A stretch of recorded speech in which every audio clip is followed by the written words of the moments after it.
across the street, we have the Andreit's fabric littered industrial facility and kind of adjacent to it. On this side, we have a piece of land that's zoned for residential purposes, and there's a large residential development. And Valley Waste is here, and we've got Highway 101, so just to kind of give you an idea of where we're looking at. So this is a large piece of industrial property. It's currently designated and zoned industrial by council. So the purposes for the piece of land, the intention for the future of it was industrial. There is residential on one side, and then this is part of a larger industrial cluster of land that was put together by council and intended for industrial purposes. So the entire cluster of industrial land makes up about 12.3% of land within the town of Yarmouth. Pardon? Oh my God, I'm so sorry. I was working on the Town of Yarmouth stuff today, my brain, I apologize. So the proposal that we've received is for a two-phase development. It's large-scale residential, high-density residential. The developer has stated that it will be designed and targeted to seniors. However, of course, housing can be open to anyone to purchase or rent. But that is his intention, although the final design will be market driven. The plan itself includes amenities, open space, and is intended to be a well-planned community. So what the developer has asked for, in very basic terms, is to change that designation from industrial to residential. And they're looking at put the property in two phases. Phase 1 will be adjacent to Park Street, and phase 2 will be kind of in the back part, closer to where the Donald Helps connector passes through. And they're asking for a mixture of R3 and R4 zoning. They've also requested, council has a policy that when an applicant applies for a rezoning, that they come in with their final design with all of the appropriate studies associated with that. However, this policy isn't actually enforceable, so when they make decisions based on a design that's been presented to council, the developer doesn't actually have to follow through with that design. So the applicant has requested that that policy be changed on the basis that they're not sure what the final design will be, and the policy is not enforceable as is. And that instead, once they have the final design, it will be required to be in full compliance during the permit phase. So when they come in to get their development permit. So from a community impact standpoint, basically what we're looking at, and I've got the reason that I have this is a contour map is so that we can see where there's some areas of steep slope, because there's portions of the land that is not developable based on council's policies related to steep slopes. We're looking at doing this front portion R4 for residential, which would be high density residential, and then a second smaller portion R3, which would be medium density residential. Medium density residential allows up to 8 units. And then the back portion would be zoned R5, which is considered a holding zone, intended for residential in the future, but not developable at this time. What is, I think, really important to stress is that what council is considering right now really is whether this land should be for residential purposes, and if the zoning, if the extent of density that the developer is requesting is appropriate for the lot. So that's what we're looking at right now. If council approves the request to change the municipal planning strategy and the land use bylaw to allow this type of density in a residential development, the development still must go through a site plan approval or development agreement process. And the final design must include amenity space, retention of existing vegetation, appropriate signage and parking, and it will be evaluated for compatibility with the existing residential neighborhood. So I'm just putting this up here because I think that this is something that's really important to stress. So as the developer moves forward, if this were to be approved by council and that they were to be permitted to develop and construct residential properties within the area, each property, a portion of the development would have to go through site plan criteria for residential. So this is a policy directly from the town's planning documents. It's for site plan criteria for residential. It's included on page 3 of the little handout that I provided. But basically, this is the protection that's in place for the neighboring properties to ensure that the development is compatible with the area.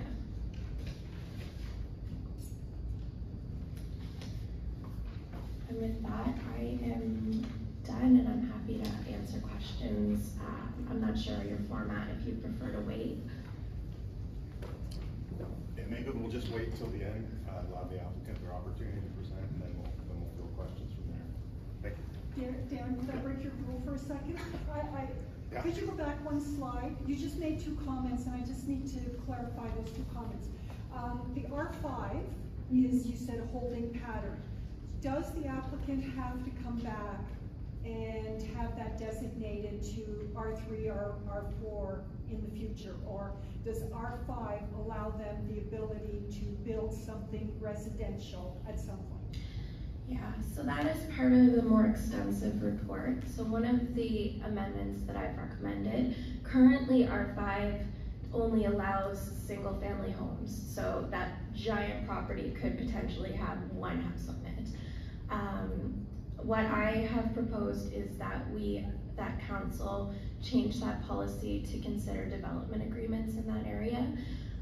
So if that was the case and that were to move forward and council were to approve that recommendation, then the developer could, for that section of the development of the property, come forward with a development agreement to be considered by council.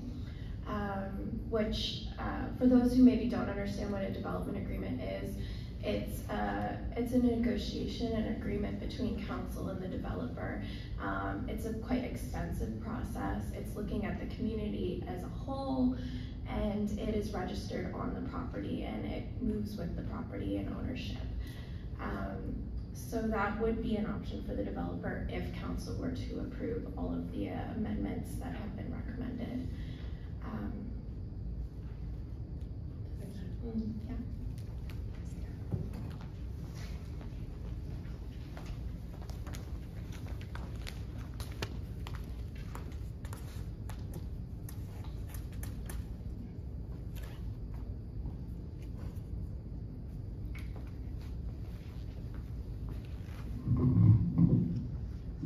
Good evening, everyone. Thanks for coming out on a beautiful night, and for those of you with kids starting school next week, I know this is a really busy time, and to take the time to come out and hear a little bit, is a bit of a sacrifice maybe, so I appreciate you coming out because the developer needs to hear what you have to say and wants to hear what you have to say. So my name is Crystal Fuller. I also am a planning consultant. I'm also wearing pink. And but I am tonight representing the developer, who is Mitch Brison, who many of you probably know. He owns significant land in the town and has done land development here. So I'm going to not talk so much about the details of the planning report. That's the town's bailiwick. We have applied for a change, and so I'm just going to walk you through a little bit about what's envisioned so you understand that, why we think this is the right place, and show you some examples of some other works that have been done. So what is this project? What does he want to do? So, it's envisioned to be the Kentville crossing. So those of you who ever travel down to the city, up to the city, down to the city, probably drive by the Windsor crossing. It is a large seniors development in Windsor that started probably 10 years ago. It involves leased communities. So I'll show you some examples of the homes, but they're smaller leased homes, and they're not mobile homes, but they're small units intended for people who are downsizing and don't want large homes. They also include single unit dwellings or duplexes and some higher density, some apartment buildings. Right now, that development has over 200 people on their waiting list. When I started working for Brison 2 years ago, he had 140 people on his waiting list. It's really sought after. And that market is, from the developer's point of view, is something that Brison is looking to fill in. Caroline is perfectly right. As planners, we can't require the developer to only have people who wear pink or people of a certain age or whatever in the development. But that is what he's building. And if you look at the last 10 years in Windsor, that is who is living in that Windsor crossing, or Garland's crossing if you want to be technical, and if you're from Hants County. So really the intention is to provide a development for that, and I hate to say it at 56, but I still have kids at home. I don't see myself in there, but you know, sort of that 50 plus set who can then maybe have buy a home and then maybe rent a home and then rent one of the leased places where the roads and the driveways are plowed, and then move maybe into the apartment building, and to allow that kind of progression and to meet those kind of housing needs. So just a bit about this site.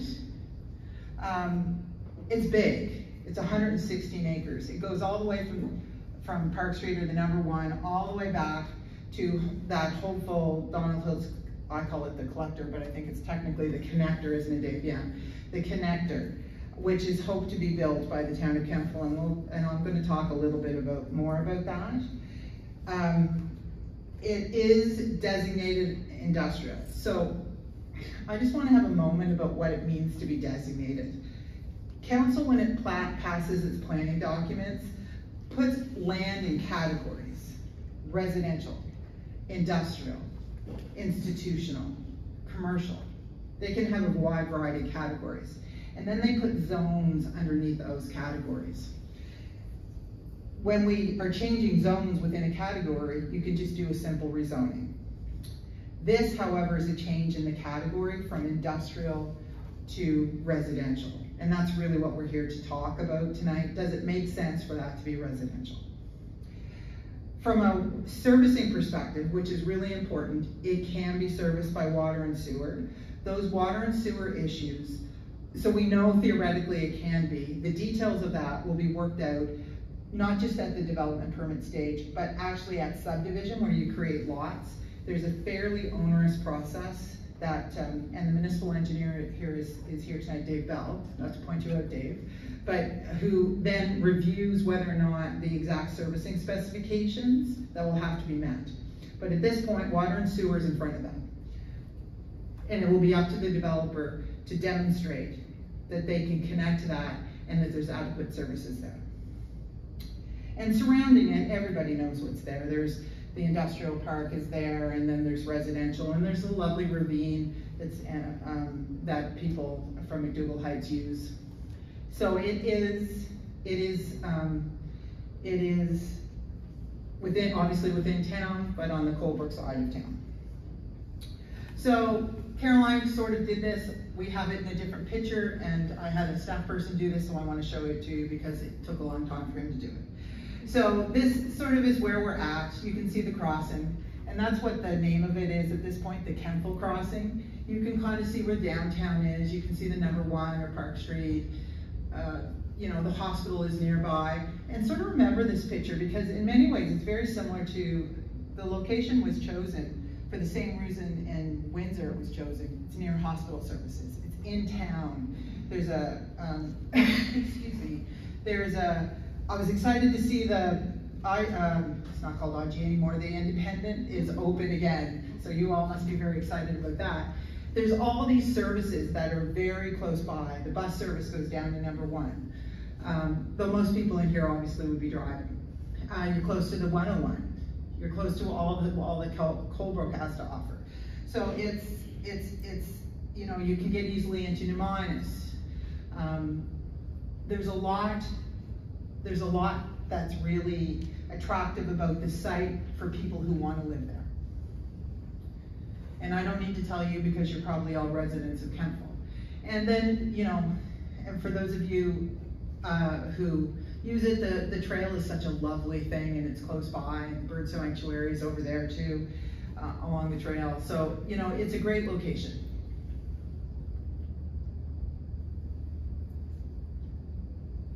So this is the zoning.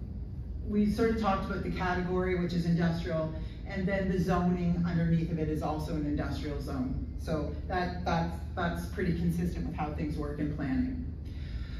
The other important thing to understand about this industrial designation, and I wish I could walk over to the map, but apparently I'm big films, so I can't, is that you have a well field, so your drinking water for the town of Kentville comes from out there too.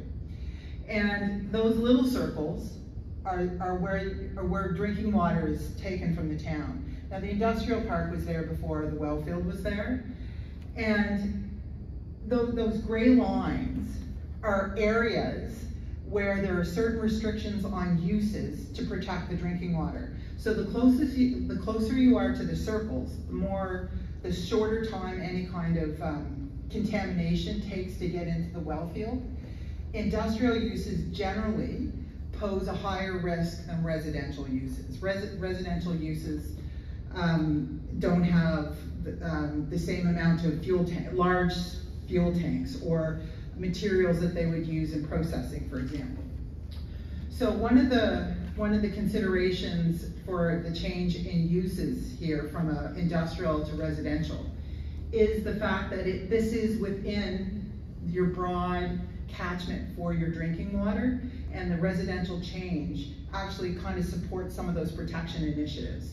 Doesn't mean you can't have industrial in there, in that area. It just means that the risk to your drinking water is a little higher, and when it's residential, it's a little bit lower.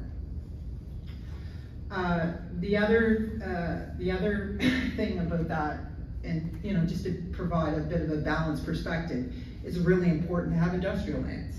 And so, you know, that's why in the report for the town, there was a lot of discussion about where can those uses go and how much is needed and where's the growth of industrial going to go. You need places to have your Sarsfield plants, or whatever it's called now, Sarsfields. Well, you all know what I mean, we'll get a pie afterwards.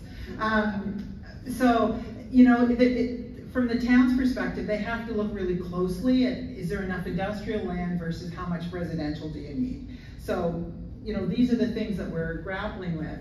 And I thought it important to discuss this issue of your well fields, because it's one consideration when you're thinking about taking out a residential, and there's nothing more important than your drinking water. It's something to really protect, and the town takes that very seriously. And I keep on looking at Dave when I talk about drinking water, but it is a very serious thing.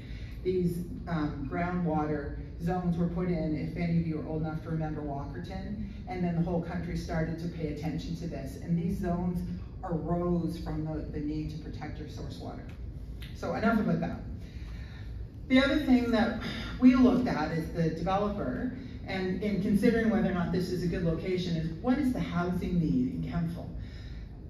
I swore I was never going to say the word housing crisis again because it's overused and it's not a reason to do anything. But what does the municipal housing needs assessment say? Well, it says, and this is a report produced by the province, this isn't from Brison, that you're going to need about 385 new units. Gary Morris made a presentation to council, and he sort of presented more aggressive numbers that might be needed, but this is what the province said. And this report also talked about how the seniors market in Kentville was, anticipated to grow. You are a service center for all the rural areas around you. When people can't mow their 4 acres any longer and they want to move somewhere, they move into the towns for all those reasons we just talked about a minute ago. And that common wisdom is backed up by this report that talks about by 2027, nearly half your population, your anticipated population growth to seniors would be pretty significant. More than half the people the town grows by will be seniors. And there's a need to house them in different kinds of housing. Different kinds of housing. You'll notice none of the Brison products have stairs, right? They're smaller. They don't have big lawns, those sorts of things. And there is no doubt that seniors need different kinds of housing, or people whose kids are gone and they want to live elsewhere for the winter need different kind of housing. So what's the vision of this, right? To create that community. So that's a picture, that's a very nice picture. They probably had a fight 20 minutes before that if it makes people feel better. But this is the Brison Development in Windsor. They have, there's a little pond in the middle. It's probably also contributes to their stormwater. You can see the kind of housing. There's a trail around it. It's going to, the intention is to make it fit in with the landscape, quiet, to have some natural beauty to it, to provide these housing options, and be really convenient to services. So, as I said, this is really comparable to what he does in Windsor. And sometimes it's really difficult when you represent a developer to kind of show you what he means. The thing is, we actually can see what it means. So I would encourage you, any of you, next time you go into the city, to drop in, go into Garland's Crossing, get an ice cream at the Garland's Crossing store there, it's really good. And then go take a drive in there if you want to understand what it looks like. So these are not pictures of what he wants to do, these are pictures of what he built. So you can see what they look like. And this was a little one that I was talking to you about in the leased community, where people just lease their homes and everything is kind of done for them. This is one that people would rent and they would have to mow their lawn. And then that's an example of the multi-units that he's built in the apartment buildings. And again, it's not hard when you're driving to the city. You can see the crane was there for a while. Did folks see that when they were going to the city? Anybody notice that in Windsor? Yeah, one person did. That's what it's going to ultimately look like. So Caroline talked a little bit about the zones, and I can almost hear people go, R4, because R4 is a higher density zone. But what's really the intention there? The R4 zone allows singles, semis, apartment buildings, townhouses. It allows apparently, the battery's gone. Is it okay if I just talk really loud? Okay. It allows for that broad range of housing. So, and the reason is, and Caroline said these words, the market ultimately will dictate, it'll change a little bit. Sometimes there'll be more of a draw for duplexes. Sometimes people will want their single unit dwellings. Sometimes they'll want parkland or apartment units. So that's right now what the plan is. You can see that there's a great deal of parkland there because there's areas of steep slope and you have to be practical. You can't develop on that stuff. And it's also that lovely ravine that we all are aware of. So that's phase one. And when we say that's part of phase one. That's the R4 stuff at the closer to the road. Then R3 has a little bit less density. It doesn't allow the apartment buildings, as Caroline said. It allows up to 8 units. So what does that look like? Right now, that's what it looks like. It looks, the sort of bright yellow is, now I don't have a microphone, I can yell at you from over here. These are singles, and these are semis, right? The only thing that's really sad about this, now I have to lower my voice, is the road, right? This road is pretty much in the location it has to be in. It's been engineered. They've done a great deal of study. It's just how the lots are configured off it, and that's because if something of this size takes a while to build, and you just need to make sure you're responsive to the market. And the market is what you want. And by you, I mean the people who will buy or lease in here. So that's why the flexibility is important, to have those that R4 at the front to allow that range of uses, not just to have apartment buildings, but to have singles and semis and townhouses or whatever. And then in the back to have R3, which is the lower density zone that would allow singles and semis, which is the plan right now, up to 8 units on a lot. But at this point, that's what the plan is. And then in the rear, that's that holding zone. Now, the town is considering amendments to allow maybe something to happen in that R5 zone. But the trick of all of this is this Donald Hiltz connector. There's only so much traffic that can be accommodated down here, right?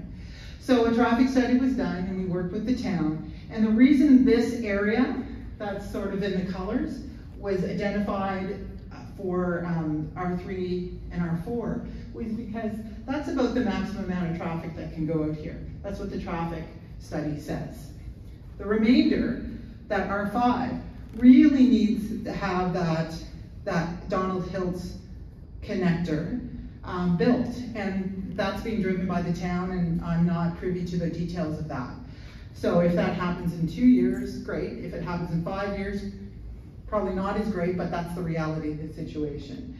So until there's additional accesses, that rear piece will be difficult to develop. We could get a development agreement, but I'm sure the development agreement would state needs a secondary access out. So that's the plan.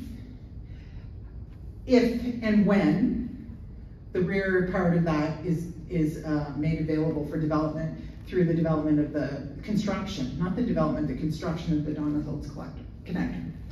And you can see that there's a comprehensive vision for this, which includes stormwater management, includes parkland, includes a variety of different kind of housing, the maintenance of the water course that goes through here, which is a natural stormwater management tool, a road network that feeds up here and feeds down here.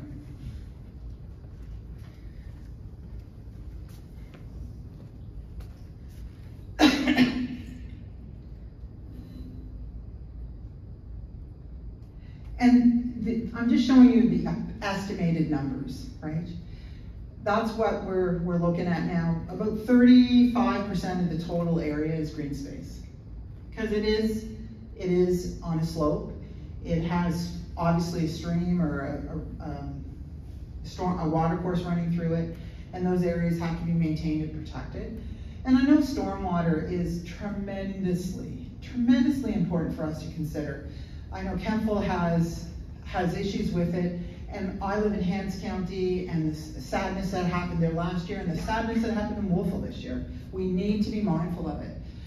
However, but also, it's also important to remember that a lot of those developments happened before there were stormwater regulations. Now, the town has very stringent stormwater management requirements for any new developer. And the province also has a policy that says you can't make the situation any worse. You have to balance your flows, which means that when you build, you can't make the stormwater situation any worse. It's called net zero. You balance your flows. What it is now is you can't make it any worse, and oftentimes through stormwater management ponds and tools, there's a potential to help with that. So stormwater is an issue, very cognizant of it, and we know that at subdivision we are going to have to comply with both municipal and provincial requirements. Just so you can sort of see the comparison, that's the Kentville crossing, what's proposed. This is sort of what's going on in Windsor. It's on a similar scale, similar kind of housing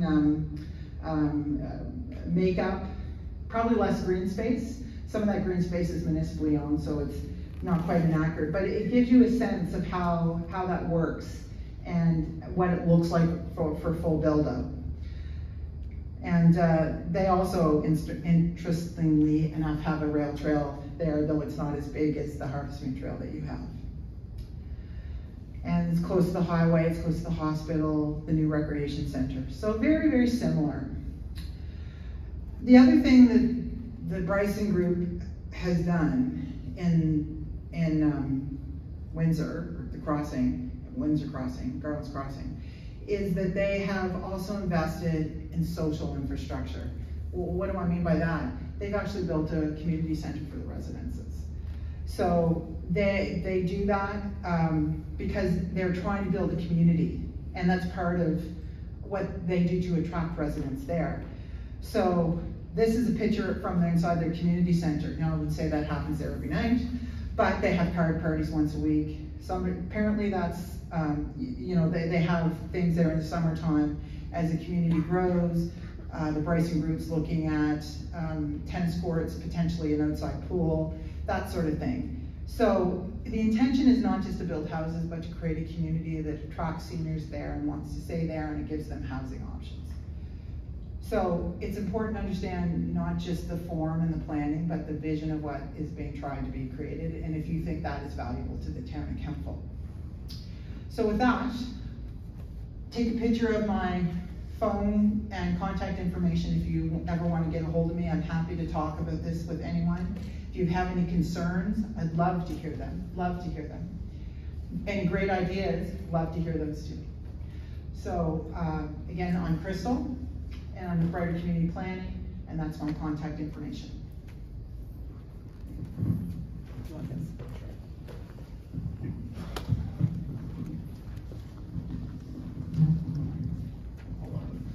So that concludes our two presentations, and we'll open it up for any questions that folks in the room might have.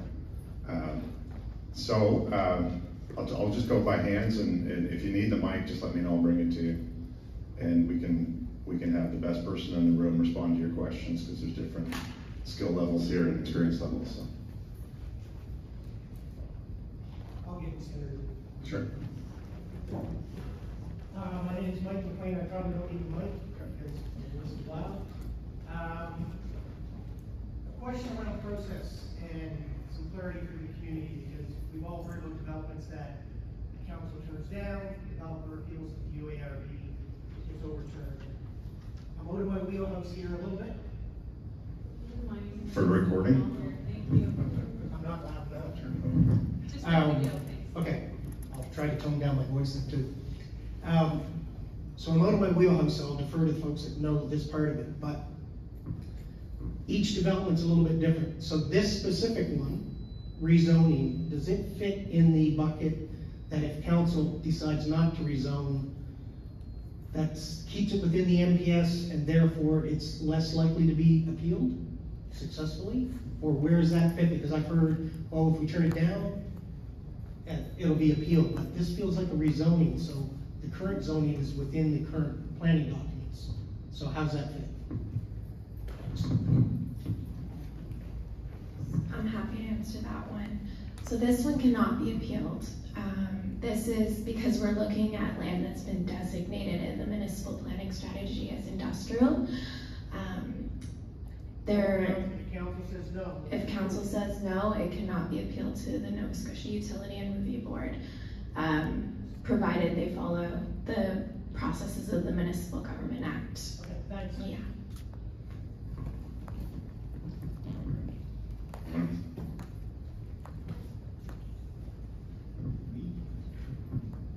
Who pays for the traffic lights at the intersection with Park Street?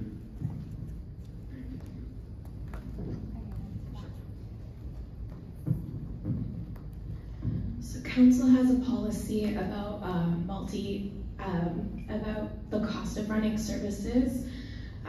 It's MS 20 if you want to look it up in the municipal planning strategy. I apologize, I'm losing my voice. I can't yell like Crystal. But it requires that developers pay for all the costs of services related to their development.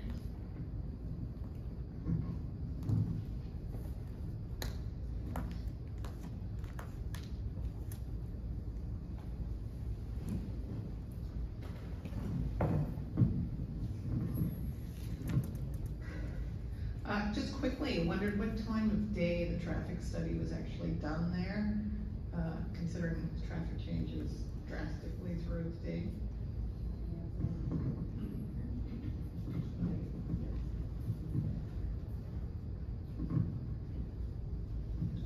We have a traffic scoping document from the traffic engineer. We haven't received the full traffic study. It's not required at this stage. The scoping document identifies the densities and some preliminary things like would there be turning lanes, would there be traffic lights, that sort of thing. So they have to look at it at peak times, like 5 o'clock when Park Street is backed up. So all those things are taken into consideration, and the growth factor, and what may or may not happen in Coldbrook with traffic lights or turning roundabouts, that sort of thing. But no, they have to look at the worst case scenarios for sure. It's a consultant hired by the developer, not the town. But they're not, they are an independent professional engineering consultant that does traffic studies, across the province or beyond. So we don't have the final report. Pardon? On this one, we have them sitting on the intersections, counting cars, and they have to go for the traffic study. Right. No, I know they have to do it certainly at multiple times of the day and look at volumes and the delays during peak times for sure. Absolutely. Thanks, that's a really good question, and it's important because I did mention that the phasing, the first couple of phases, the phase 1, phase 2 is based on some estimates or some traffic engineering about what can be handled out there. So there was a traffic study completed. The town actually sent it back and said they, want some changes, but that initial traffic study was enough to calculate how much Park Street could accommodate, and was used to help set that sort of phase 1, phase 2. So you might very well have seen Brison's traffic consultant out there. His name's Al. He's a tall, slim, older fella, and he usually does it in the mornings and in the evenings, so when there would be peak traffic. And he also did traffic studies just down the way when the McDougall Heights application was through, which is very handy. So we feel like we have a really good handle and understanding about what the traffic counts are there, because he did, I think, 4, maybe 6 traffic counts for McDougall, and he was there for 2 days to do the initial traffic study for this. So there's a fair bit of data he's collected over the last couple of years.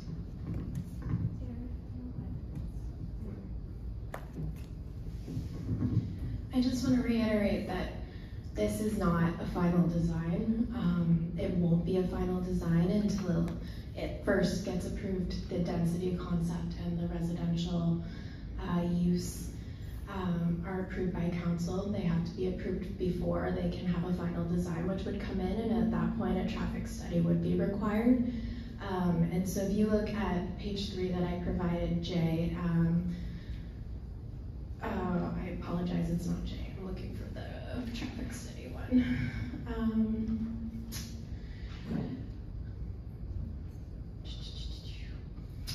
Either way, there's a traffic study will be required by the town engineer, and it has to be completed by a certified engineer and provided as part of the permit process.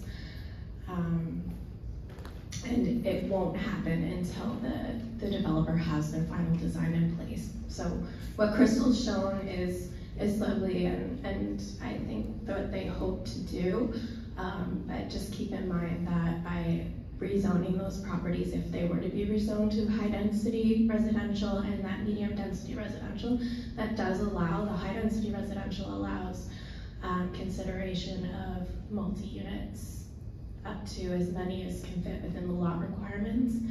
And the R3 zone allows up to 8 units, again, within the lot requirements. So that's based on subdividing the lots and what those lot sizes would look like.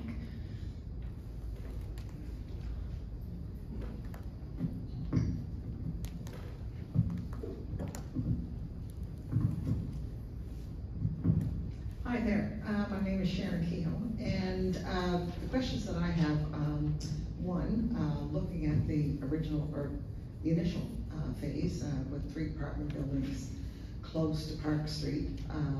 I like that because if you're going to have apartment buildings, having them close to the thoroughfare is ideally exactly where you want them to be, so that people have access to, they can walk, they you know, all of the varied reasons why, bus fare, or being in the bus lanes and all that. So that part is really good.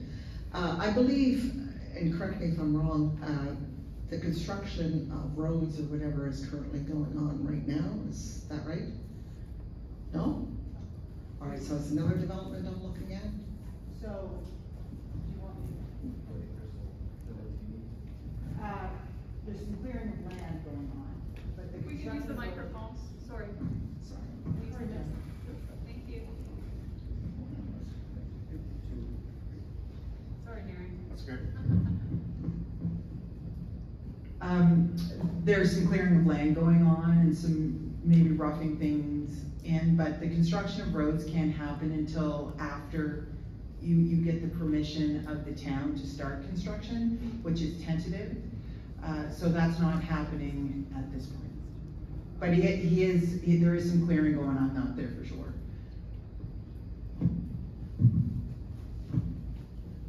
It's gonna be fun. All right, so what I've seen so far, if I drive out there, there's, whether or not it's clearing or not, there's a whole bunch of rock going up there as they're moving uphill, if you will. And as you know, we're very concerned in the town right now with respect to stormwater management and that type of stuff. And obviously you've got it well planned, and this is a very big developer, so I'm sure he's got his ducks lined up on the road. However, we had a bit of a storm not too long ago, and from that development, I'm assuming it's from that development, we had a whole bunch of silt and sand and running down into Evergreen and all of that. So, who pays that bill to clean it up? Did the town do that, or is that something that Brison's responsible for? Because, and the reason why I ask that is even if it's just clearing and the town is responsible until that's done, as you build your apartment buildings and you move on and up, there's still gonna be clearing and stuff. It just seems that we should, do we have a handle on that, I guess is my question. Okay.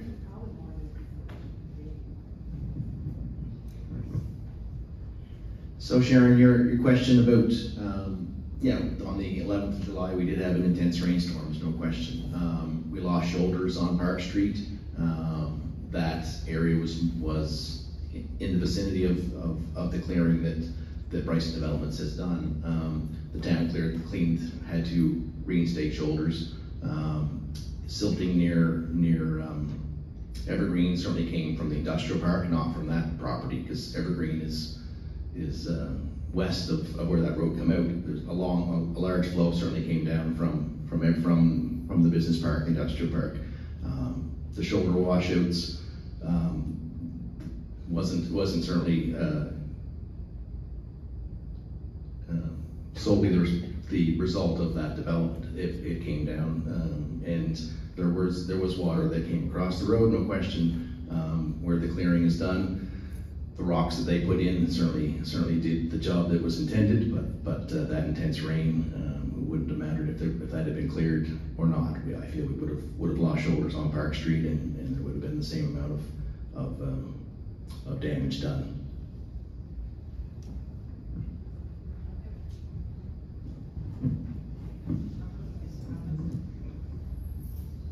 I guess this is for consultant planner. I'm wondering how much industrial property do we have zoned now besides this section that we're considering rezoning? And with the need for growth and housing, I believe it's Irving that built the big prefab development right on the highway going into Lower Sackville. You've seen that great big building where they're gonna do prefab homes. Great employment. I'm wondering, will we have industrial property left to have facilities like that built here?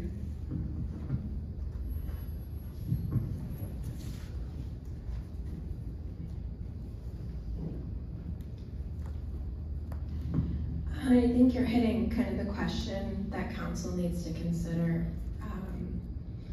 right on the head, or the nail on the head, whatever the saying is there.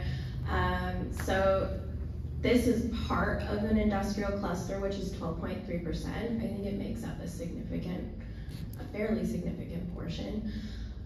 Industrial land is very important. If you look at the original report, which is much more significant than the brief that was passed out, industrial land, I mean, it's needed. Houses are needed. Industrial development means jobs and money in your economy, especially if they're large-scale industrial developments that export outside of your community, because that means they're bringing new money into your community. So industrial development is very important. I did do a study. I looked at other towns comparable throughout Nova Scotia and how much land they designate for industrial purposes.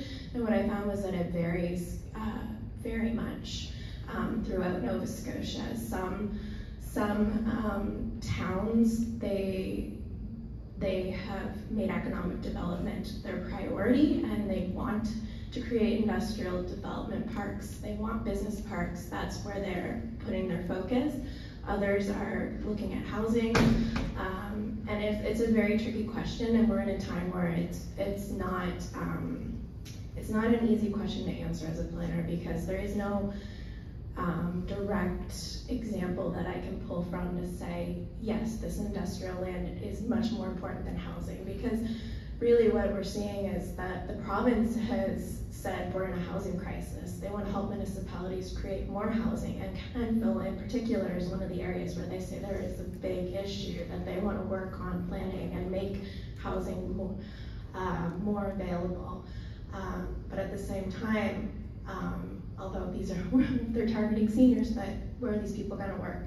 So that's really is the question that council needs to consider and think about. And with everything that we've gone through with COVID, you know, I went to school for planning.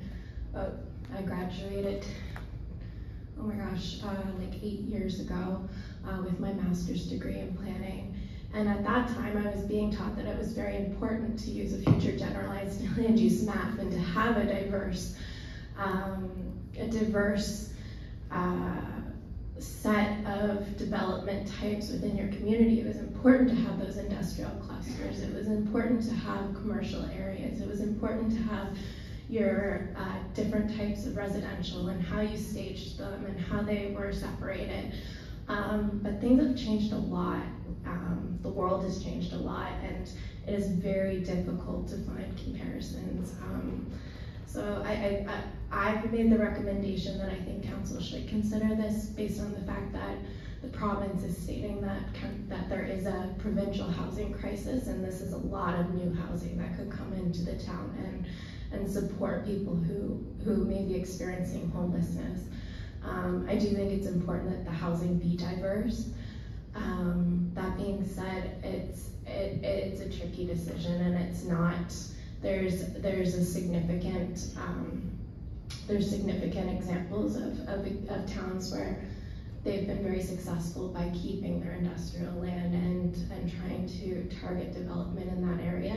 And there's been great examples where because towns tend to be more dense and they tend to be more small-scale commercial and residential based because they're smaller, where they don't even have industrial land designated at all.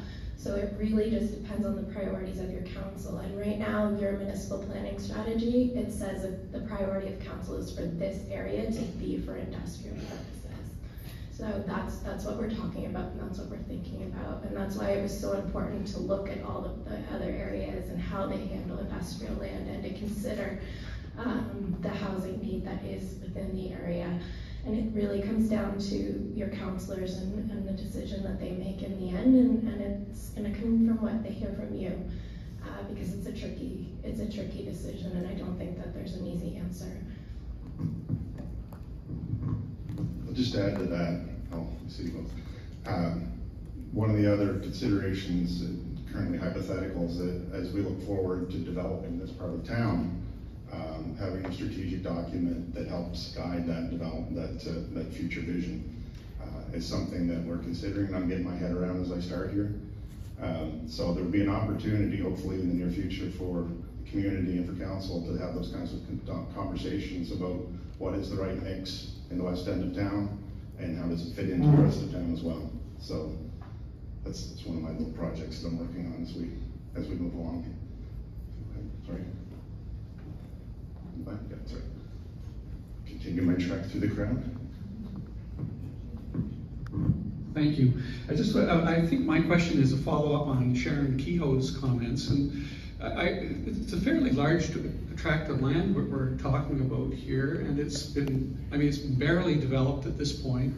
And I wonder, has any assessment been done on the environmental capacity, or on the environmental influence of that on developed land, and what might occur if it's further developed?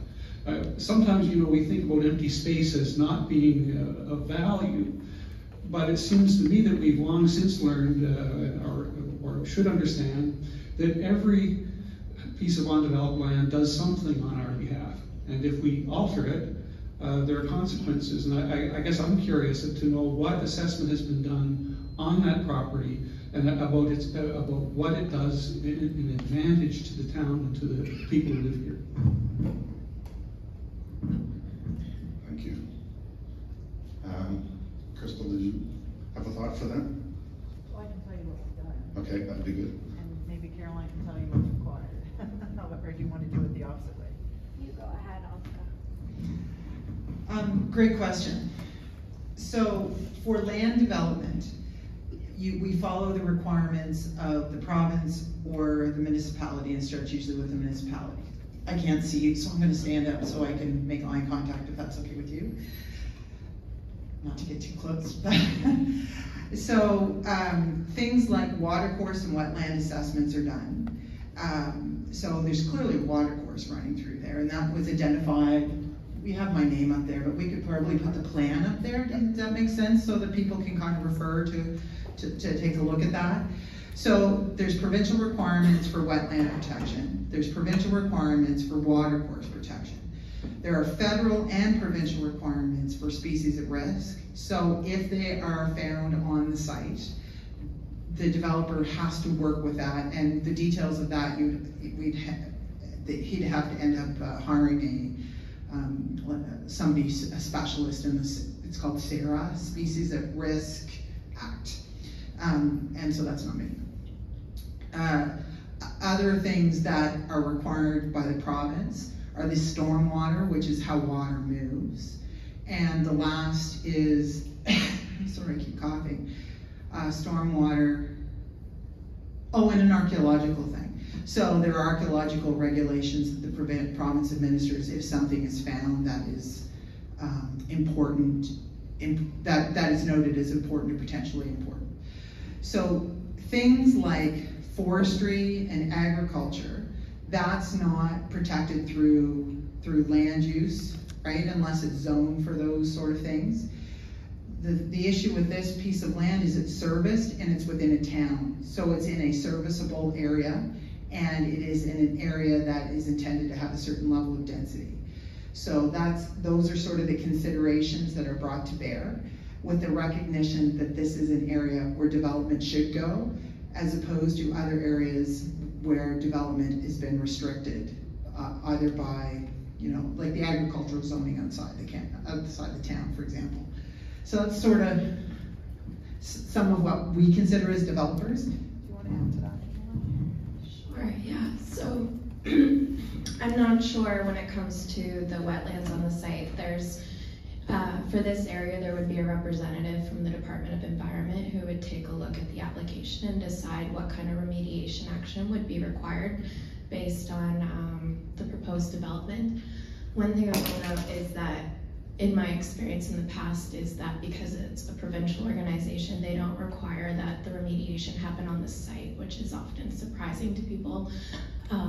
Sometimes they'll allow a developer to put in some kind of remediation or retention pond in a different section of the town or in a different part of the community, which I find frustrating, but is something that if you went through a development agreement, we could require that it be done on site.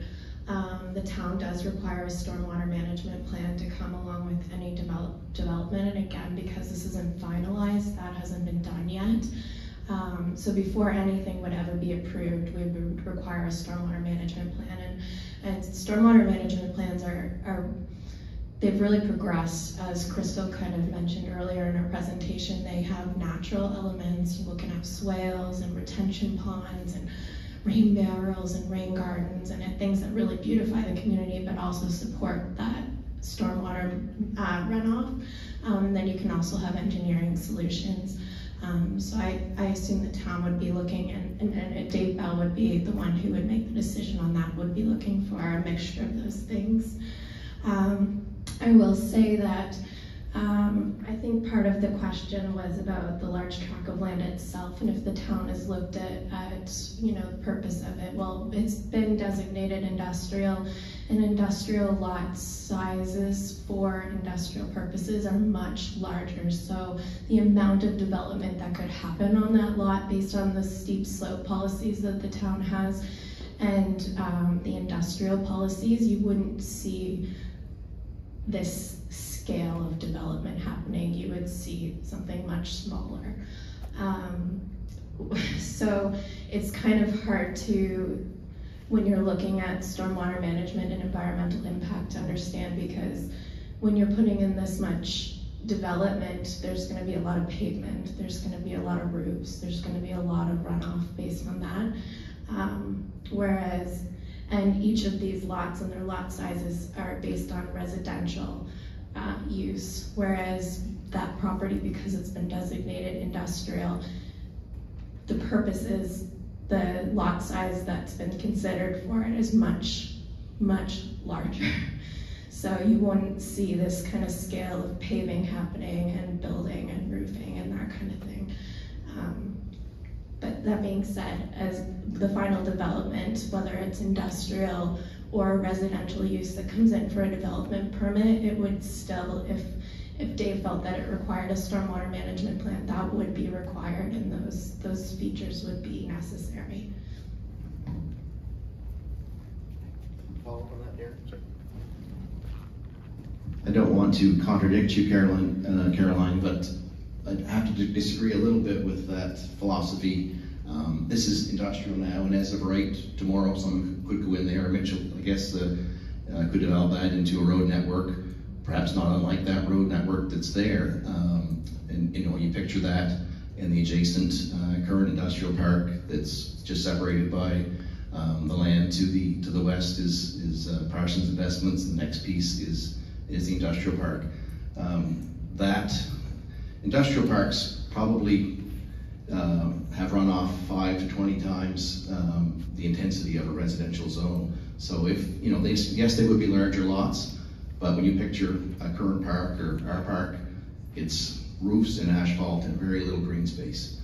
That the intensities that come out of the park are anywhere from 5 to 20 times more intense than what come out of a residential subdivision from the same land cover. So if that was developed, the road network could look just like that. In fact, there certainly would be less lots, because I think our industrial zone is, we need 100 feet of frontage, and what, Darren, I don't know, a fraction of an acre. I think only a quarter of an acre is an industrial sized lot. We have some in the current phase, or that last, there's probably 2 lots left or so in the business park, industrial park, but they're overall, excluding this piece of land, is about 100 acres remaining in Kentville, between the Parsons piece and the south piece, south of this lot that goes back to the Hills Road. So there still is over 100 acres of undeveloped industrial zone land, excluding this piece. Yeah, so from a lot, I'm looking at lot size perspective.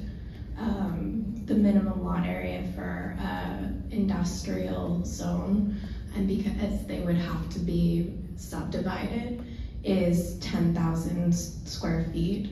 So we're looking at, pardon? Quarter acre. Yeah. They're small. So from my perspective, like that was their larger lots, and because of the steep slope and the way it is, I just don't see it being developed to that extent. Well, those are quarter acre lots. Though. Yeah.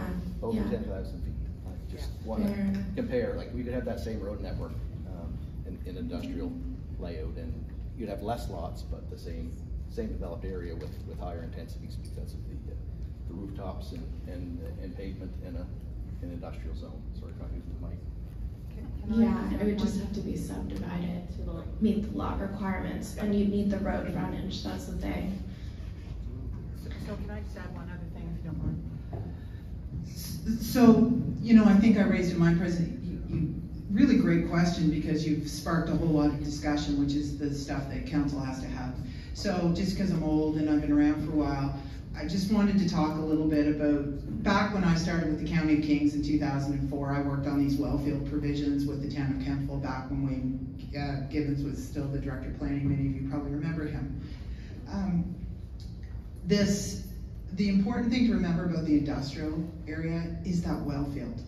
That is a difficult pill to swallow for potential industrial developers, because it restricts the uses you can put on within that.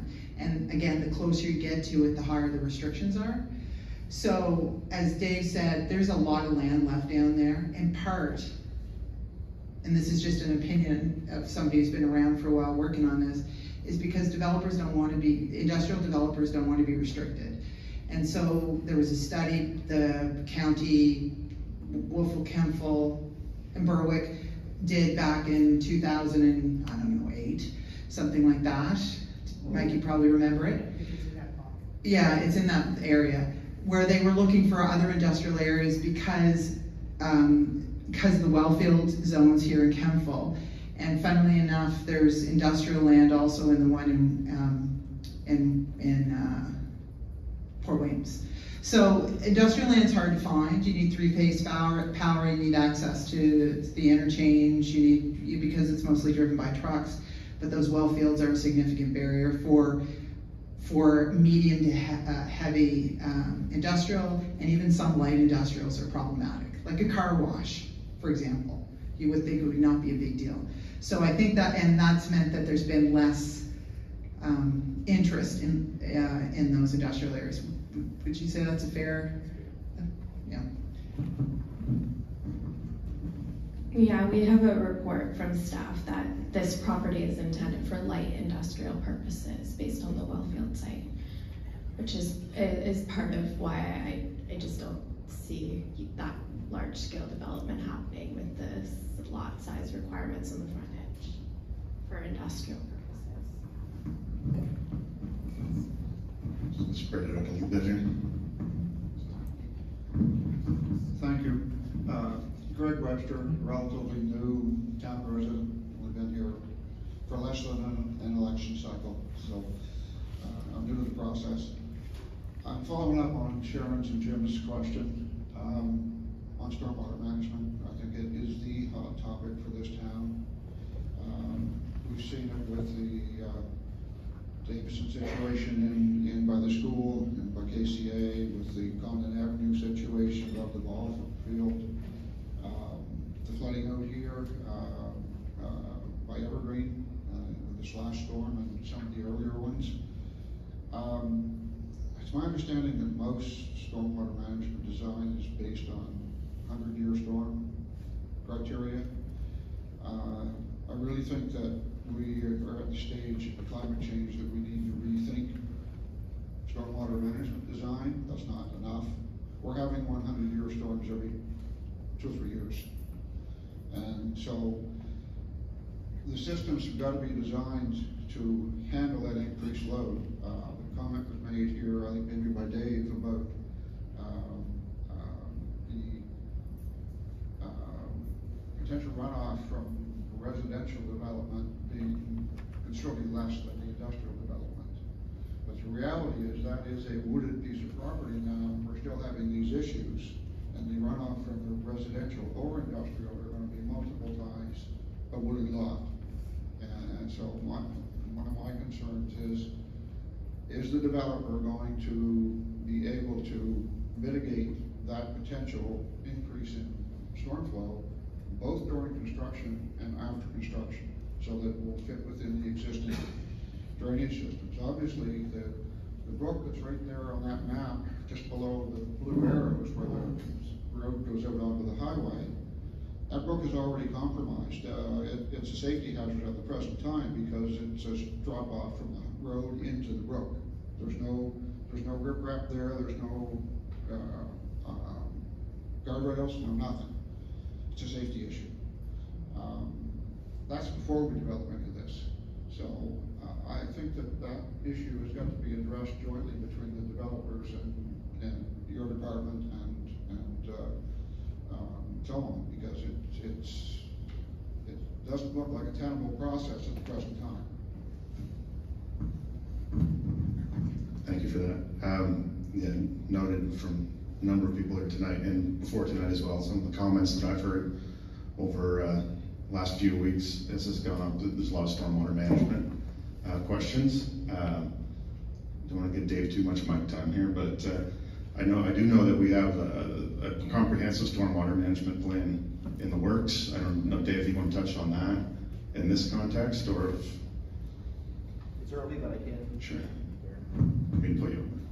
Yeah, I think most everyone knows that stormwater management master plan went out for proposals and closed just a week ago today. In fact, I think the original date was 2 weeks today, but it was given an extra week at the request of the proponents. So we had five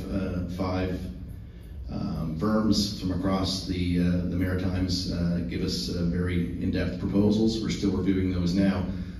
So we're going to be selecting a successful firm to do this stormwater master plan for the entire town. And it's going to be a multi-month process. There'll be, probably we'll use this facility to have the consultant come and meet with residents from across town to look at concerns and where areas are that they see that they want to be identified in the study. So we'll know in the next week or less who that successful firm is. We're scoring the proposals now. They're all very strong. It's a very large study that will take, like I mentioned, it'll take months to complete. We don't expect the final report until winter of 25, but in time for us to start our 5 and 10 year capital plan on recommendations coming out of that report. So as I mentioned, there will be definitely one if not more public forums like this that we can come to the fire hall here and meet with the consultants and look at areas that we're going to be looking at. So that's I guess all I can say about that at this point in time until we make that award, but are very close to selecting the successful consultant.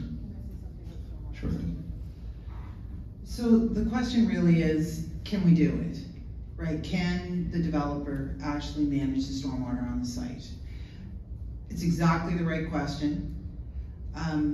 And I said it before, if anybody built a septic field 20, 30 years ago and then had to go get a permit for a septic field today, you'd know the difference. It's sort of the same thing.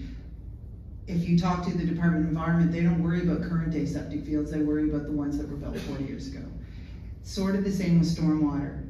Back in the day, when I was a young planner, stormwater was not an issue. It is incredibly important. I can't stress to you, I agree with Caroline and Dave, it is completely the issue. So what I can say on behalf of the developer is, if we don't meet the requirements, we're not going to get the permit. So it is up to Brison to demonstrate to the town and to the province that they can. And if they can't, they won't get their permit. And that, because of what's been happening in Nova Scotia, and you're right, we're in storms that were once every 10 and 20 or 30, 40 years are now happening. I mean, can you believe we got another one of those storms after last year? I mean, it's shocking, really. it is increasingly happening that the developers are being shut down because they can't meet those requirements on certain sites. And so Brison feels like he's done enough engineering that he's going to be able to demonstrate that, but the proof is in the pudding, and the town and the province will look at it and see if they agree. And if they don't agree, there's no permits. Oh, so it's your mic.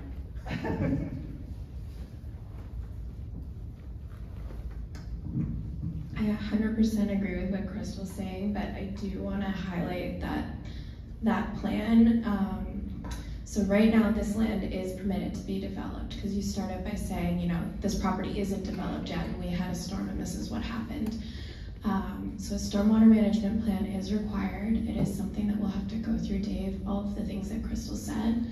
However, the new policies or potential for a new stormwater management plan for the town, that's going to take a while to come in place, and that may not be in place and adopted and enforced when this development, if it were to take place, is moving through the process. Just so that is clear for everyone, because I'm not sure that it was.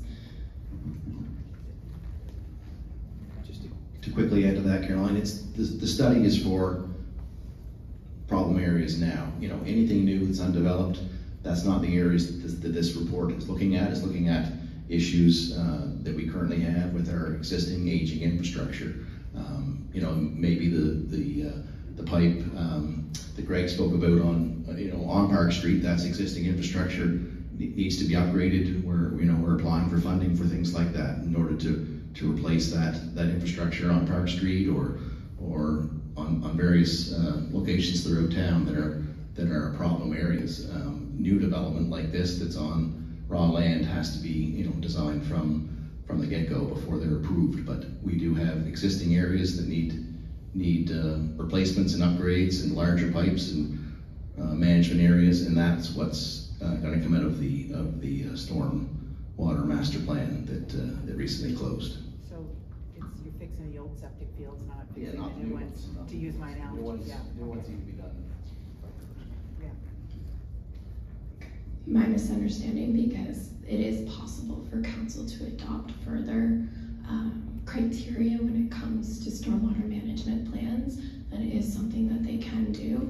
And so that was what I misunderstood about the objective of Dave's study plan. So that is something could be a consideration of council.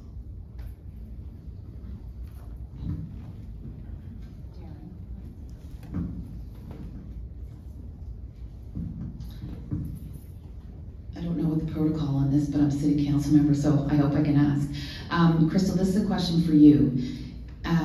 If the industrial lands were redesignated, and you may or may not be able to answer this, but is it the intention of the developer to focus on those such lands as opposed to other lands perhaps in town? I don't know what his plans are. Okay, thank you.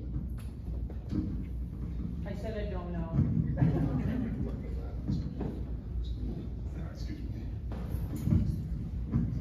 Andrew Fabian, for those of you that may not know me.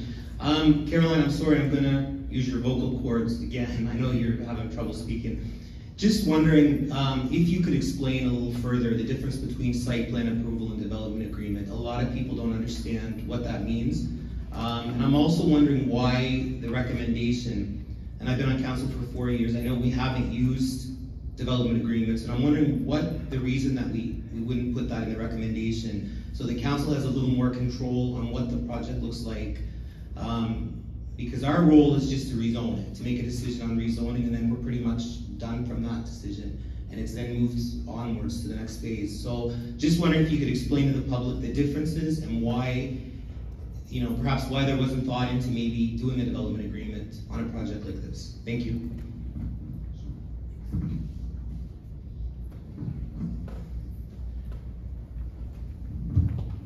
I'm sorry I'm making you walk. I should have stood up. I had kidney stones this week, and I got a cold. My kids are back in daycare, and it's been a fun week. So a site plan, I gave you the criteria. That's part of your handout. You can look it through.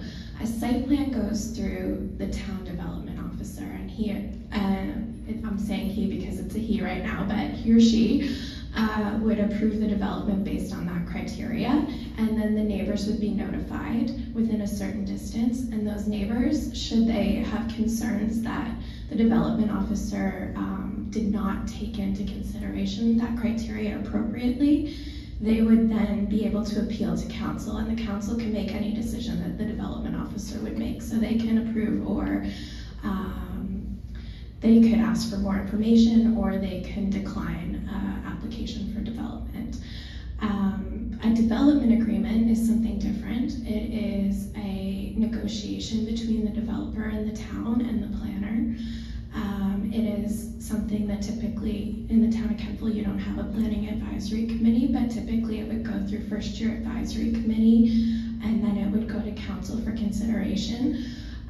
It's a document that would be registered on the property and stay with the property. And basically what it is it's its own mini land use bylaw for that property. So what that means is, when I said that you could create your own stormwater management criteria, I've done development agreements where I've required that there be a certain percentage of the property covered in rain gardens, or that there be a certain percentage of or that there be swales in specific areas. Like, we can actually sit down and look at the site plan and require those things and put them into the development agreement and write them, and it's enforceable.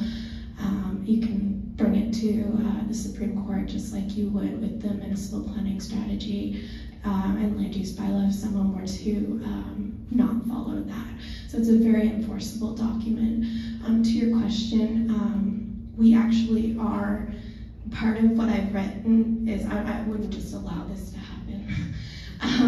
Not that it's not great and a wonderful concept, but we really don't know what the final design is. So what I have written in the actual amendment is that if the developer would like to subdivide the lots individually, he can go through site plan approval for the individual lots. So let's say he's looking at this small piece here and he wants to do a development on it, he's gonna have to go through that site plan approval for that lot. Each lot, he would have to go through that site plan approval process.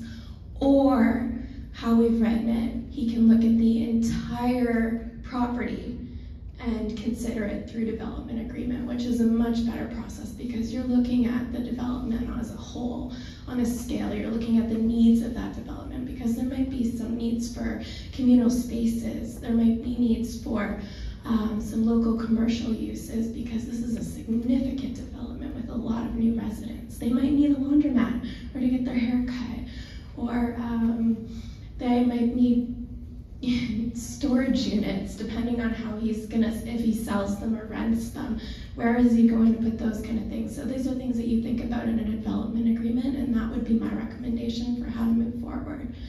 And that is how this is written. So if council, but like, as I kind of stated at the start, because I was trying to keep it simple because this does get complicated, is what council's considering right now is, do we need industrial land or do we need residential land? And if we don't need residential land, if we don't need industrial and we want residential, what kind of density do we want to see in this area? What makes sense from a zoning perspective? What density are we going to allow to happen here?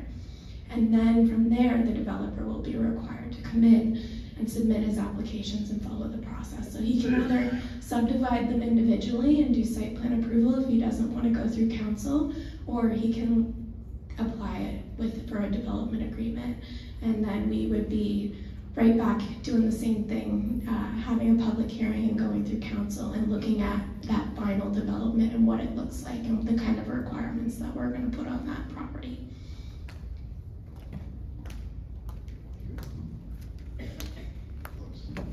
Yeah, Mark Hughes. One little concern with looking at this development, others that are going into the town, was, and I know the issue of stormwater is a major problem, but I was worried about the condition of our sewer system. Can we handle all this new development? We've had some issues in the past. I know we've had issues with the municipal sewage plant in New Minas. Just wondering if that's part of the study that's going to be going together for the wastewater, stormwater. Is that planned for the town? Is somebody budgeted for that? So it's kind of a concern.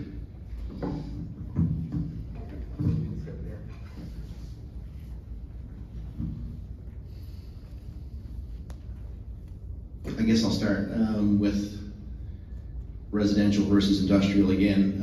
Mark, is it? Yeah. Mark. We have capacity in the regional sewer system. We're a user. We're about 51% user of that system, and that's the collection, pumping, and treatment. And over the last 4 years, I guess they've spent several $1 million on the plant, and they're doing a $3 million phase right now on the east end of town on the pumping system that takes the wastewater from behind the Justice Center through to New Minas. That project's well underway, probably another 2+ months to see that through. There were several breaks last year on that aging infrastructure along the east end of town. Residential waste is both somewhere between a 10th and a 20th the strength of industrial waste. And you know, if, as we said, as of right, this land could be developed tomorrow industrially, like what's in the business park or industrial park now, and that wastewater is the water that's hard to treat both in volume and in strength. Probably a third of the town's volume of wastewater comes out of the current industrial park, and if this land was industrial, we would soon exceed our capacity in the regional system. Residentially, residential wastewater is very easy to treat. It's low strength, and today very low flow. Tight systems.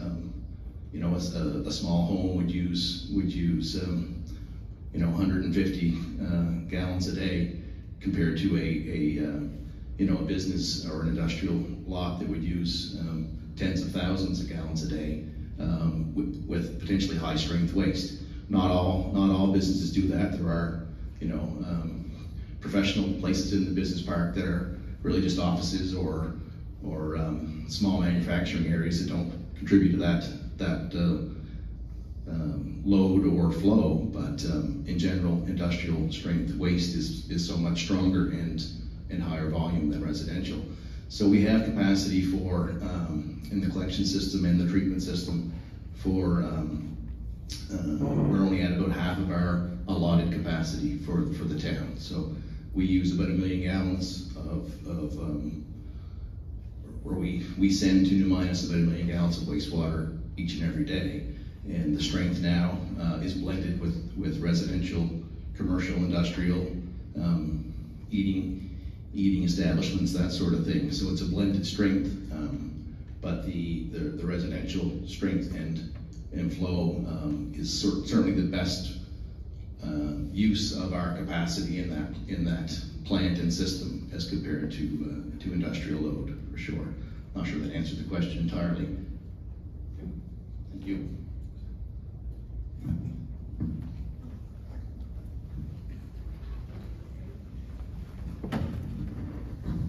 I have a question, maybe idea, but if I could just comment on the information about industrial. This is just from municipalities I've worked in. It's not impossible to require industrial users to have pre-treatment on site when there's added burden. We had that in Berwick.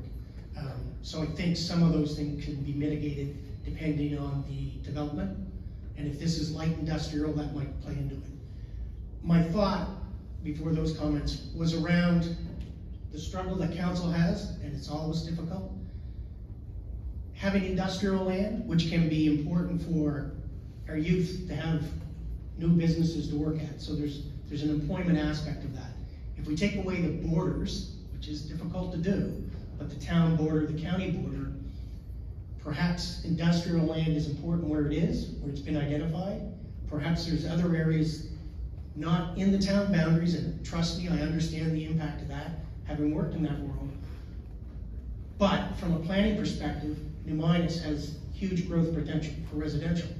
So maybe it's more important to have this industrial here, residential somewhere else, and councils can get together and do revenue sharing agreements. We haven't successfully pulled it off in the past here, but there are jurisdictions where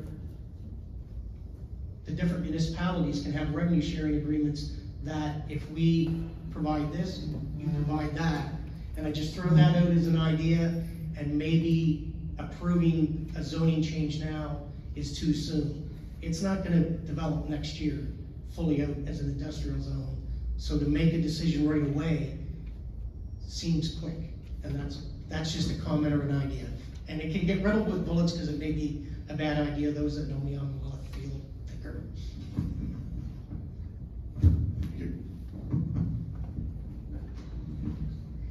Okay, so here's my bottom line. We're doing a storm study on all of the existing problems that we have. And hopefully that's going to give us a plan, prioritizing where we get the biggest bang from our buck as far as addressing it. But when it comes to new developments, such as this, anywhere else, we have the engineering know-how on this planet right now to be able to handle this. We have a hill, we're going to be building on a hill, but this hill is not that huge. There's all kinds of hills throughout this planet that we've been able to handle without having the kind of problems that we have today. So going forward with this, is what I would like to see is a storm management plan shared, that's stamped, that has the engineers, not only are they capable of doing it, but they are responsible for what they do so that they are accountable. So whether it's the developer or it's the approver, because not only that, we need to investigate as far as approve it. So ensure it's inspected, ensure it's filed with the Department of Environment, so that if they're wrong, then somebody's paying the bills and not the homeowners, not the Davidsons, not the Jet Specs or those individuals. They shouldn't have to bear the brunt of this. So go forward, can we do that? That's what I'd like to see happen.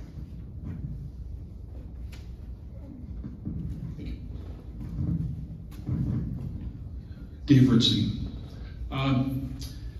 There's something very significant to me that's been missing from this meeting. And it's been an excellent meeting, and particularly the debate, particularly Caroline and Dave. That was great. Nice to have professional disagreements. We need more of that. I'm thinking of the long-term vision for the town of Kentville. And there were people like Mr. Kehoe, former Councillor Kehoe in front of me, myself that served on the Planning Advisory Committee 25 and 30 years ago. And what was the vision for this end of the town of Kentville? The vision was industrial. This is a significant change in the future of this town of Kentville, and particularly that area, to shift from what was the original plan of having a strong industrial core with lots of jobs and a prominent business community in this town of Kentville, to shift to this level of significance in terms of residential. It's shocking to me. On the other hand, I'm trying to be a bit of a pragmatic individual, and I know we have to be nimble as well. You have to sort of adapt to the changes. So I do buy into the idea that we do need more housing, and this is an option. But it's going to be a very difficult decision for council, probably a new council, to make that decision. To convert from residential or from industrial to residential, and I just think it's important that the new council maybe does a bit of a literature review. There's all kinds of plans on shelves in the town of Kentville that looked at all this previous work from past councillors and past volunteers. There seems to be a bit of a lack of continuity in terms of the planning for the town of Kentville when it comes to this type of thing. So I would encourage, particularly Caroline, you're looking at it very much from a short-term perspective, and you're making a recommendation to council to pursue this. But I would ask you to go back and do that literature review of all the planning materials that you have on a shelf, which will give you excellent input into, and maybe it might even make you change that recommendation. But I think it's really important for that new council to factor in what was the original vision 25 and 30 years ago. And it was an industrial vision. Thank you again. And from my point of view, my biased point of view, I think there's an importance in having a planning advisory committee. That's something we'll talk about in the future. But just coming from my professional planning background, having that kind of community wisdom at the table to look at applications as we move through is an important part of the process. So this is just my opinion. So if we decide to take that forward as an administration, as council backs that, that's certainly a good way to bring in some of that community knowledge to all these processes. So.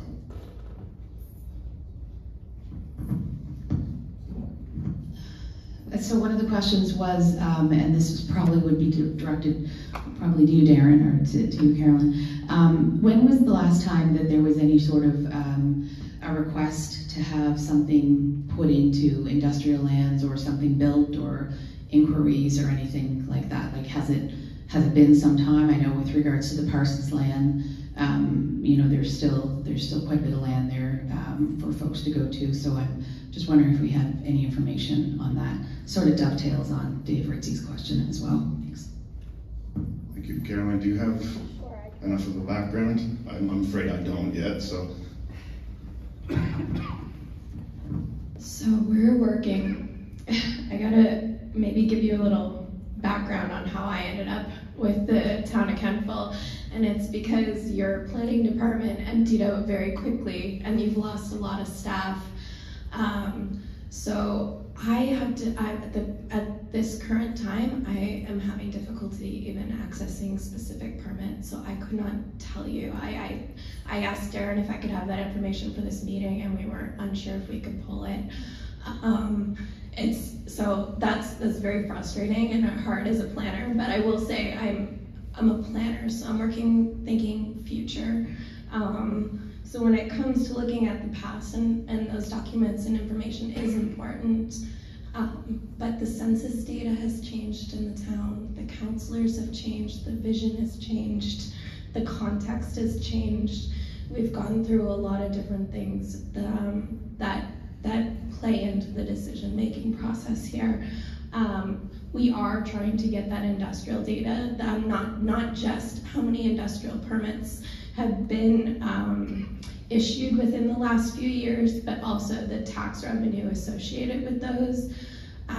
That's data I'm hoping to have for the next meeting, but it's just been very difficult because of staff turnover. We have not been able to find the background information that we need. I do want to just address, gosh, I think it was like 2 questions ago, that there was a request for a stormwater management plan to be seen by the community before council made a decision. I just want to say that council does have a policy, IM2.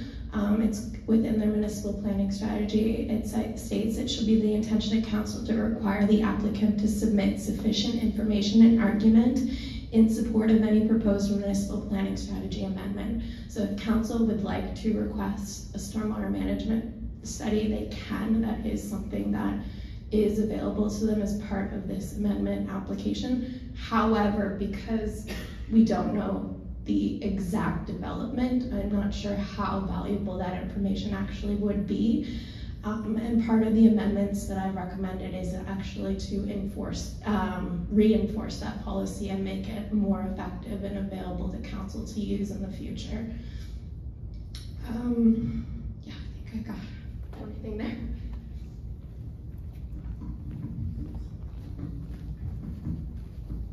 Thanks, Darren.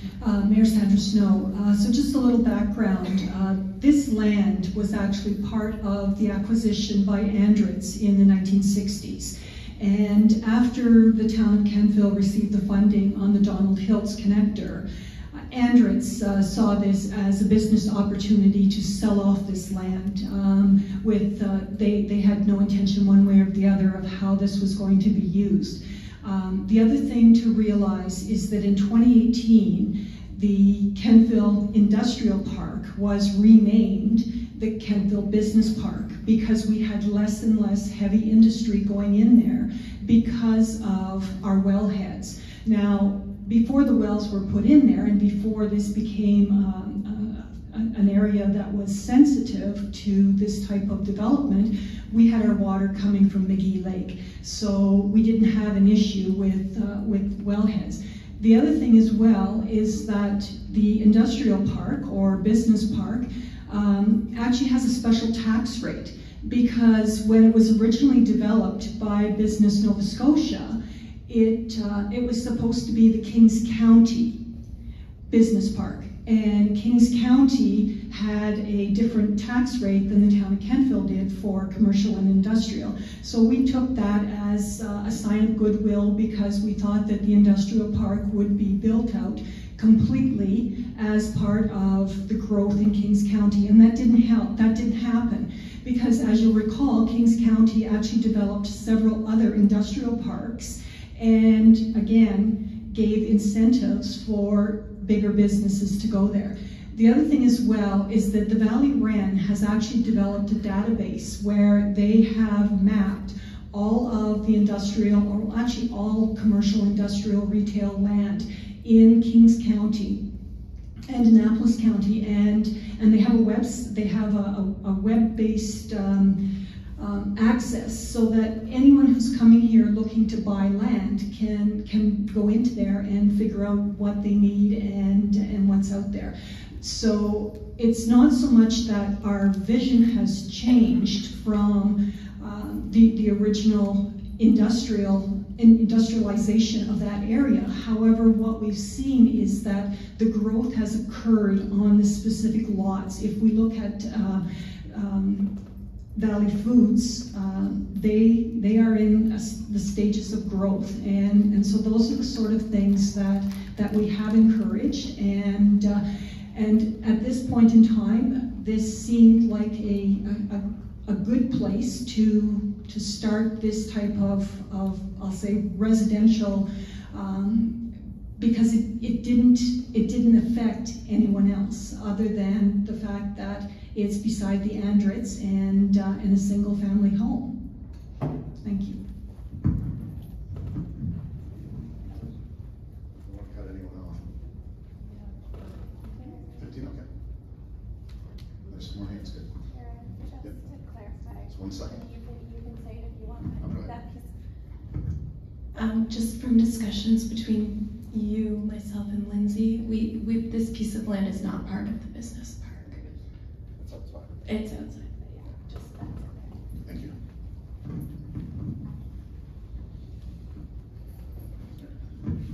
Yeah, I just have a question related to the timeline that we were presented with when we started this presentation earlier.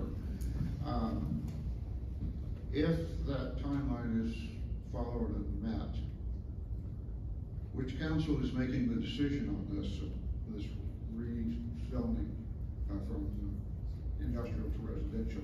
The current council or the new council that's going to be saddled with it? As it stands, based on this schedule, the second reading's on October 1st, which would be this council.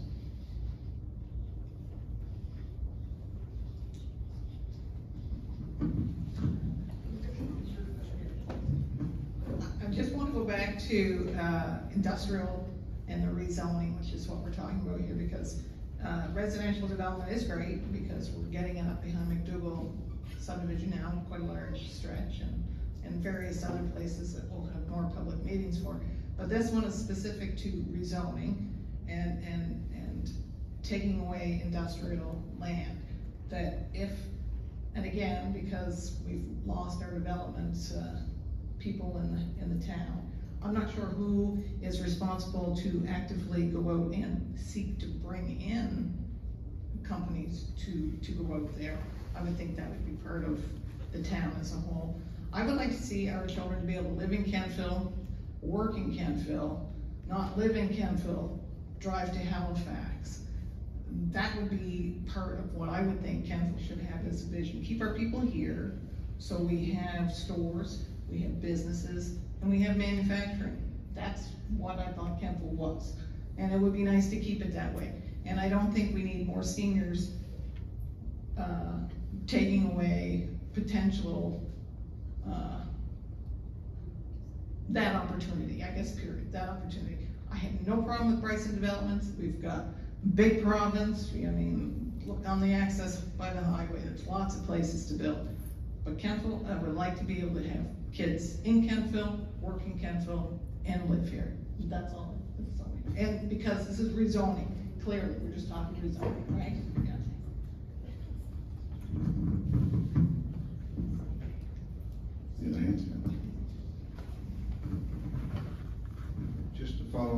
last question. Is there any particular reason that council could not make the decision to rezone only the dog leg that borders onto Park Street and not rezone the major block at the current time? Just that the application itself is for the entire property. So, in my understanding, that would require a different application if they only wanted to look at a portion. But you want to have any thoughts on that? Well, I'll have So you're right, it's an option, no problem, no doubt it's an option. Part of, this is the planner and me speaking, and then I'll speak from the developer side. As a planner, you like to see the big picture and you like to sort of not do things, you know, do a little bit and then do something else and do something else. And so this is a comprehensive vision for this area. Is it the vision the council wants is the question, right? But this is the developer's vision. And so this is an attempt to be transparent. This is what he wants to do. And in order to do the first part, he needs to know he can have the back part too.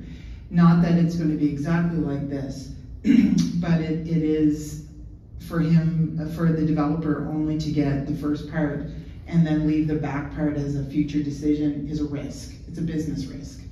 So two reasons. One, we like to plan as planners comprehensively, and this is a comprehensive plan. And two, it adds an element of risk to the development because, you know, if you only get the front, then, you know, what do you do with that back part? And how do you financially sustain that? How do you, from an engineering perspective, do you stub off what do you do with the services? It makes it a bit more complicated, but it is an option. But it's not, and Darren's quite right, it's not the request. I will say I've had planning advisory committees at the planning advisory committee level. We'll go back and forth with developers and come up with a new concept that they were willing to recommend to council. It is confusing because we're working with a council advisory committee, so it's basically we're with council, making recommendations to council, because we don't have that advisory committee. So I'm a little like unsure from an approach perspective because I know that that is something that can happen with the planning advisory committee. So I assume that it's something that could happen within the council advisory committee if they wanted to make that recommendation and work with the developer if they were open to it. Doesn't sound like they would be because that would affect the value of the land for them. So it is an option and it's good critical thinking about how to approach this as a planning issue. It's the type of thing that a planning advisory committee would do. Part of it, right? Because we can't develop that. What would you do with it?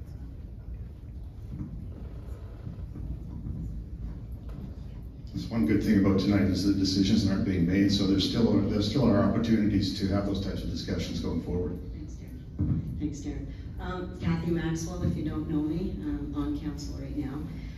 Just a question, and I think I know the answer, but I'll throw it out there. Let's say council decided to do this, to give this zoning, and then the developer got some really great businesses that wanted to go into the back piece. They would be able to reapply and have that rezoned back to industrial, could they not? So yeah, I don't care. Yeah, if we rezone it now, can it be rezoned back by the developer later if they, you know, got some big companies that wanted to come in and do that back piece? No.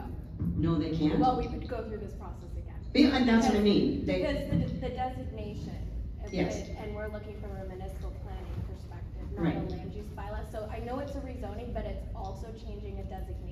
So those are two different words, two different maps, Yes. two different documents. And so when you're working with your municipal planning strategy, that's your big overarching document and your general futurized land use map with your designations. Those are much more difficult to change.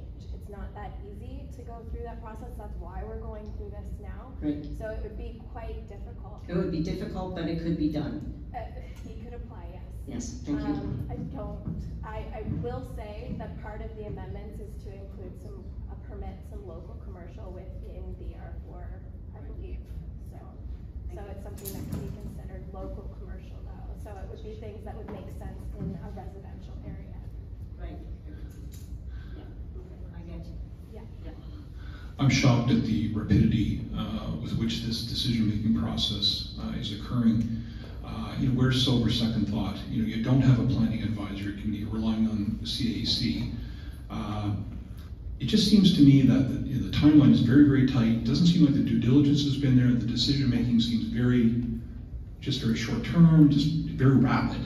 And I just really would encourage council just to slow down and make really good decisions.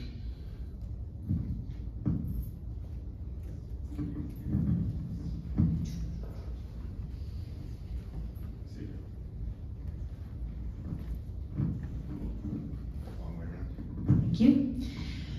Good evening, everyone. My name is Krista Lang, and I live at West Main Street. During the years of 2014, I had volunteered to sit on the planning strategy committee, and during that time, we had a counselor and a planning development officer who perhaps didn't always agree. So there was much debate over what future use land should be termed as, whether it was zoned as residential, whether it was commercial, but there was always much talk over the future use. There was, however, not much discussion over industrial. And it was common knowledge that the land was zoned for the purpose of allowing industrial business into Kentville. And the purpose of that would be to provide employment, because once the railway vacated the downtown core, the industry was designated to stay in one area. And so that wouldn't interrupt traffic flow, and it wouldn't diminish any beautification processes to the downtown core when the downtown was really trying to get those businesses back into the downtown to revitalize it. So the land that we have zoned out in the industrial park is all that we actually have. And I don't believe that there's any other place for it to go. And at this time, there's a fixed legislation, is my understanding, that those boundaries cannot be expanded. So that means this parcel of land that's in question, which is currently zoned industrial, if a business, if an industry wanted to come into town, they'd have some really great difficulty finding a piece of property that would allow them to do so. I'm just going to say that I live on a street that has an industrial component to it, and I would love for that piece of industry to be taken out to the industrial park where, quite frankly, it belongs. I know it was grandfathered in. I know it's been there forever. It probably powered up trains. I have no idea. However, when we're talking wastewater, storm water management, and I'm looking at water coming down off the South Hill, I have to tell you, it makes me a little nervous to have a bulk storage facility on West Main that runs out into the Cornwallis River and along people's backyards. That is an environmental disaster waiting to happen again. So I will say that when the new school was built in, we had no problem getting Superior Propane quickly moved out to the industrial park. So I'm wondering why we would ask that this piece of industrial property be designated as residential, and we still have growth to happen. Within the 10 years that the Kentville staff has taken over marketing and management of that Kentville Industrial Park, It has grown tremendously. Like in 10 years, I cannot begin to tell you the new businesses that have gone out there. And that's great, we need more of it. And businesses are expanding. And of those 10 years, 3.5 were COVID. And there wasn't much growth anywhere. So, I not necessarily have a question, but I would like to see that, you know, I don't think this is all about affordable housing, because quite frankly, I've worked with seniors for 20 years. And if I am a senior, I have $800 in old age security, and at the maximum, I have $800 in CPP. That is $1,600, and if I'm lucky enough, I still have a spouse that lives with me and wants to share the rent. So 30% of that, which is what affordable housing is defined as, leaves me with about $1,000 in rent. And I don't know of any developer who's gonna make what we call affordable housing. So I don't think that's the real selling point here. Not for me anyway, and everybody needs a place to live, but I don't think that it's solely on Kentville's shoulders to make the housing crisis or issue be something that they have to solve solely on their own. Okay, I think that's it. Thank you. Thanks very much. Any more hands?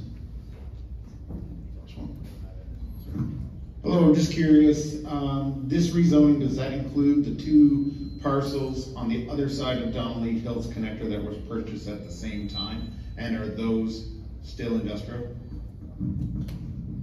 Or were they industrial to start?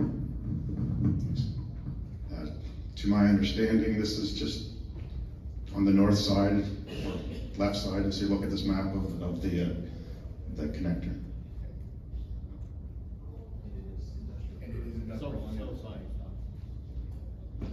Southside is industrial.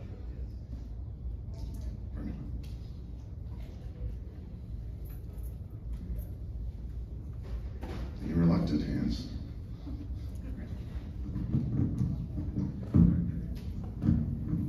Is it fair to assume that that industrial land on the south side of the Donald Hills Connector is mostly or relatively out of the well zone, wellhead protection area? It's in the outer reaches of it?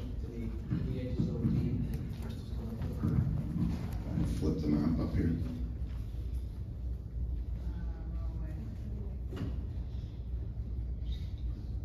Talk amongst yourselves when I get into it. There we go. So, can I point? Please do. Donald Hills Connector land, and this is the outer reaches of the well. That land is all zoned industrial? I might have the zoning map here. I believe most of it's R5. Just the 2 pieces directly south of the property, right? Correct. So the gray is the industrial. Just that piece was part of the area. The pink is holding residential, which means it. It's the R5, just to the east of that. Yeah. Jennifer, did you get any questions, written questions? That everyone's been brave enough to grab the mic?